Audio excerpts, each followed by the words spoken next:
Assalamualaikum warahmatullahi wabarakatuh. Teman-teman, kembali lagi di channel YouTube saya, Khairun Imam. Nah, ini ada video dokumenter ataupun video short film yang diproduseri dan disutradarai oleh Afdal Arman, dan sepertinya otak dari video ini juga merupakan ide dari Kompol Syarif yang merupakan asisten ajudan Presiden Joko Widodo, yang memang selama ini beliau melekat dan selalu ikut bersama Presiden Jokowi kemanapun dan dimanapun Presiden Jokowi berada, teman-teman. Oke, tanpa perlu berlama-lama lagi, mari kita simak film dokumenternya dan short filmnya berikut ini.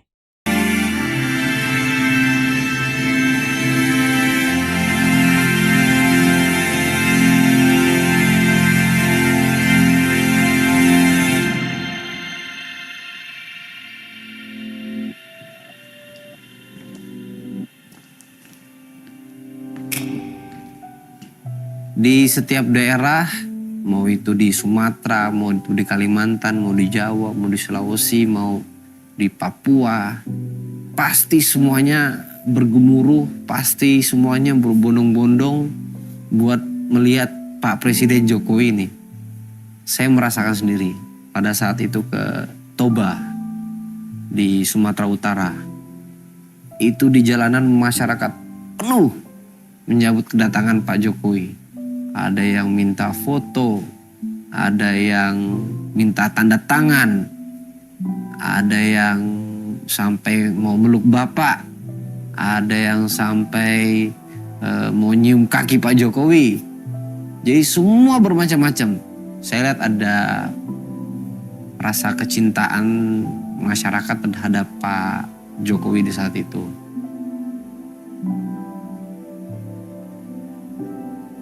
Beliau sama media itu sangat deket banget gitu loh Mas, deket banget. Nggak cuma sama media yang di istana. Beliau kalau media istana karena setiap hari ya ketemu.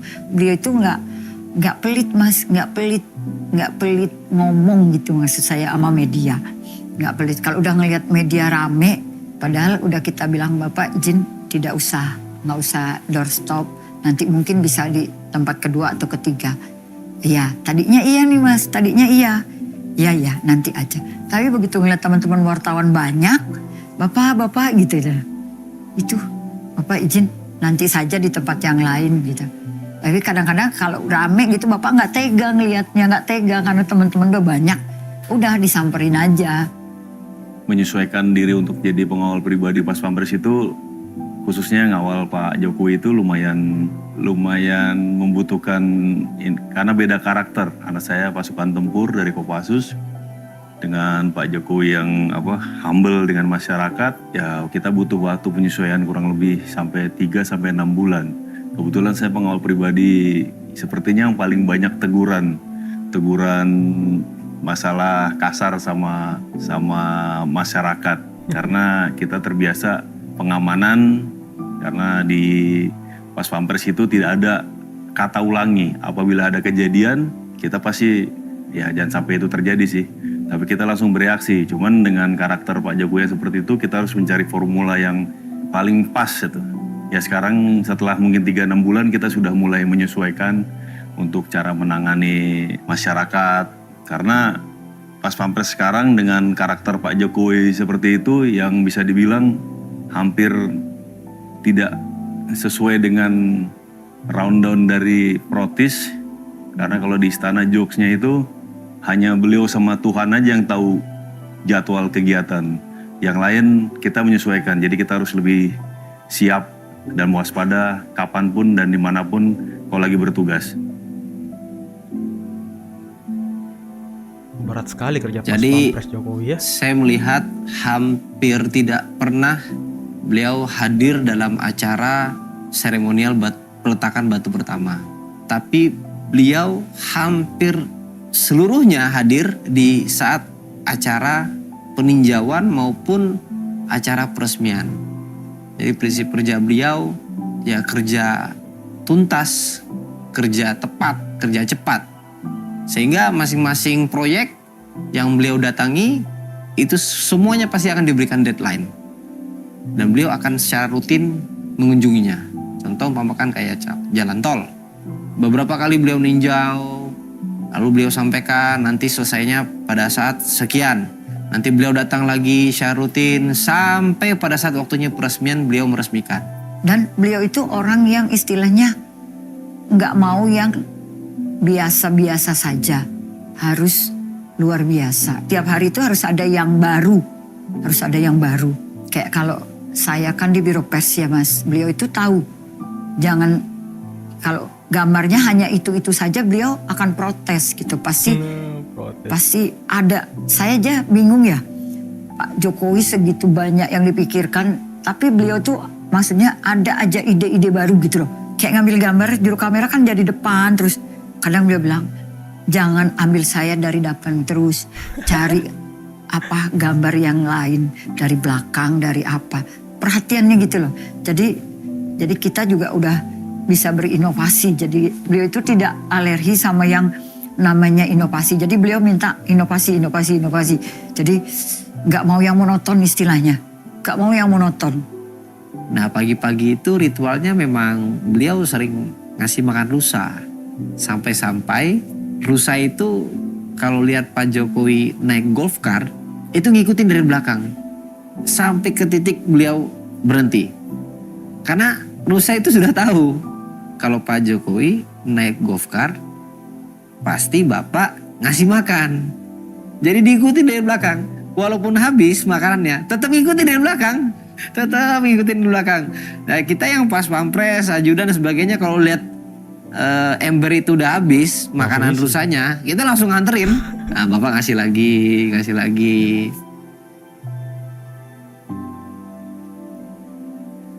Pasti posisi kan selalu siap siaga.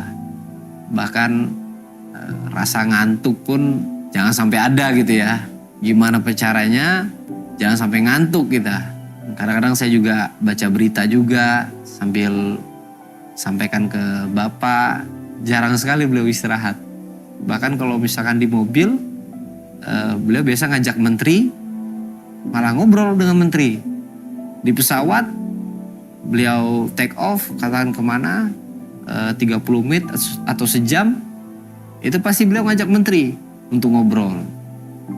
Nah ketika sesampai di hotel, belum jam istirahat, beliau biasa ngajak ngobrol dulu sama menteri. Wow, Ya beliau saya mungkin memiliki kelebihan di situ. Kadang-kadang beliau tidak mau sesuatu hal yang disiapkan karena kalau disiapkan pasti hasilnya bagus. Jadi dicari misalnya rutenya ke arah utara gitu kan. Itu kan udah disiapin tuh, pasti sudah disiapin jalannya bagus apa segala macam. Beliau nggak mau. Beliau maunya ya udah ke barat gitu kan. Contoh seperti di Lampung kan, kalau kita kunker itu jalan itu tiba-tiba di aspal atau di apa segala macam. Itu di Lampung contohnya seperti itu kan, begitu turun, ya beliau maunya saya nggak mau lewat situ gitu kan, saya mau lewatnya lewat sana gitu kan, ya sudah. Ya salah satu keunikan beliau ya berpikir secara out of the box. Menurut saya itu menjadi suatu kekhasan beliau. Nah, ibaratnya kita mau bergerak ke Jakarta, perjalanan ke istana, tiba-tiba Bapak bilang, ayo kita ngecek ke waduk dulu. Saat itu juga langsung belok. Karena kan beliau kan mungkin punya intuisi yang pasti lebih kuat dibanding kita. Punya perasaan, punya feeling yang lebih dalam dibanding kita. Beliau pasti berpikir kan pasti secara nasional, secara rasional yang lebih tajam ya, seperti itu. Jadi nggak mungkin kita bisa mengalahkan rasa beliau itu. Tugas kita ketika ada perintah itu ya laksanakan, amankan.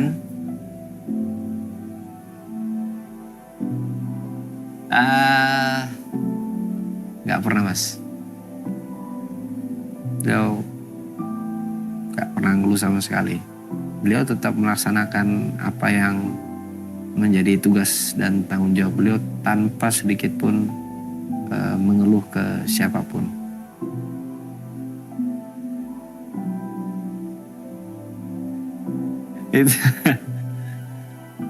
Wah itu nggak kebayangkan ya, maksudnya di ruang lingkup kerja belum lagi permasalahan-permasalahan internal, urusan pribadi, itu kan bercampur aduk tuh Mas. Kalau saya jadi beliau nggak akan kuat Mas untuk posisi saat ini. Saya kebetulan jadi tentara zaman Pak Harto. Saya latihan judo di Kopassus sama Pak Prabowo gitu kan. Dan saya sekarang ngawal Pak Jokowi. Jadi suatu kebanggaan buat saya. Saya lahir di zamannya Pak Harto, dididik sama Pak Prabowo. Sekarang saya ngawal Pak Jokowi. Dan suatu kebanggaan luar biasa bisa bersama Presiden. Dan banyak perubahan yang saya terima setelah saya ngawal beliau, karena saya karakter di Kopassus itu kan sama keluarga juga tidak terlalu open. Intinya kalau perang ya saya udah kayak robot aja. Kalau perang ya perang gitu, keluarga urusan belakangan. Bahkan ya jujur anak saya lahir 2 itu saya nggak ada yang tahu, semuanya itu di tempat mertua gitu kan. Saya nggak begitu ini sama keluarga. Cuman begitu saya ngelihat beliau sama keluarga luar biasa ya, sama ibadahnya juga luar biasa. Kalau istri saya bilang begitu saya ngawal Pak Jokowi, ibadah saya jadi jadi nambah, terus sama keluarga juga jadi lebih perhatian. Luar biasa lah, karena Pak Jokowi udah saya anggap orang tua saya sendiri. Wah, Pak Jokowi ini ya membawa pengaruh yang sangat positif ya kepada orang-orang yang ada di sekitarnya, teman-teman.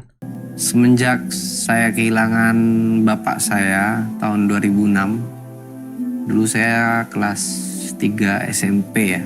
Disitulah titik balik saya. Artinya bapak saya yang sangat luar biasa memanjakan saya, memenuhi segala keinginan saya, dan kebetulan saya anak bungsu, anak terakhir.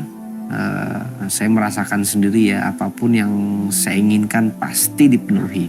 Dan semenjak hilang bapak saya itu ya seakan-akan hilang begitu aja. Nah di situ saya mulai membenahi diri. Saya daftar SMA Taruna Nusantara, saya diterima beasiswa, dan ibulah sebagai sosok pengganti bapak. Role model yang saat saya miliki sekarang itu Pak Jokowi, ya menurut saya tidak lain seperti saya anggap sebagai bapak sendiri. Sehingga dalam keseharian saya melaksanakan tugas, saya mendampingi beliau, saya merasakan seperti saya mendampingi bapak sendiri. Terima kasih Bapak Presiden Jokowi atas 10 tahun pengabdian Bapak kepada seluruh rakyat Indonesia. Pengabdian Bapak yang akan dikenang selamanya oleh masyarakat Indonesia. Terima kasih Bapak Jokowi. Saya ucapkan terima kasih Pak Jokowi sudah memimpin negara ini selama 10 tahun, walaupun saya hanya ikut Bapak kurang lebih 5 tahun, hanya periode kedua. Luar biasa, semoga sehat selalu. Terima kasih Pak Joko Widodo.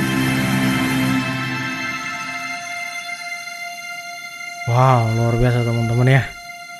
Bagaimana kisah dari para orang-orang yang selama ini dekat melekat Saya dengan sebagai Pak Jokowi. asisten ajudan Bapak dan sebagai salah satu rakyat Indonesia mau mengucapkan terima kasih Bapak atas 10 tahun pengabdian. Terima kasih Pak Jokowi.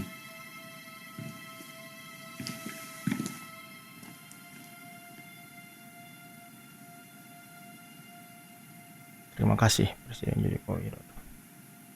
Jasamu akan kami kenang 1000 tahun lamanya. Wah, luar biasa teman-teman. Selamat bertugas Bapak Prabowo Subianto. Inilah teman-teman ya kesaksian dari orang-orang yang mungkin selama ini berada di sekitar Bapak Jokowi selama 5 tahun ya, kurang lebih 5 tahun teman-teman. Kalau Kompol Syarif kalau nggak salah dia dari 2016 apa ya, lebih lama lah. Dan tadi bagaimana Pas Pampres dan Kepala Biro Pers ya menyatakan apa pengalaman unik dan harunya ketika bersama dengan Presiden Joko Widodo teman-teman. Dan kita memang harus berterima kasih kepada Pak Jokowi, kita berterima kasih kepada para pemimpin-pemimpin kita. Yaitu hal yang baik teman-teman. Karena sepertinya ya bangsa kita sangat sulit untuk berterima kasih kepada para pemimpin dan mengapresiasi hasil kinerja mereka teman-teman. Ini sangat luar biasa.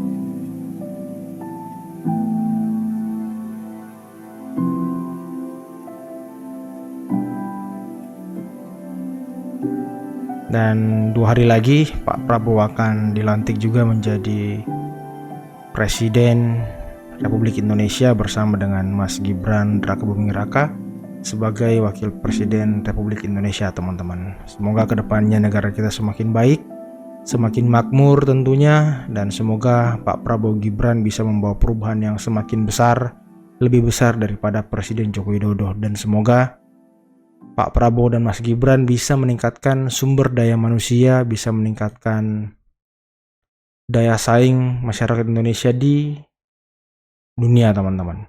Oke, mungkin cukup sekian dulu video kali ini. Jangan lupa teman-teman like, subscribe, dan share videonya. Akhir kata, billahi taufiq wal hidayah. Wassalamualaikum warahmatullahi wabarakatuh. Bye-bye.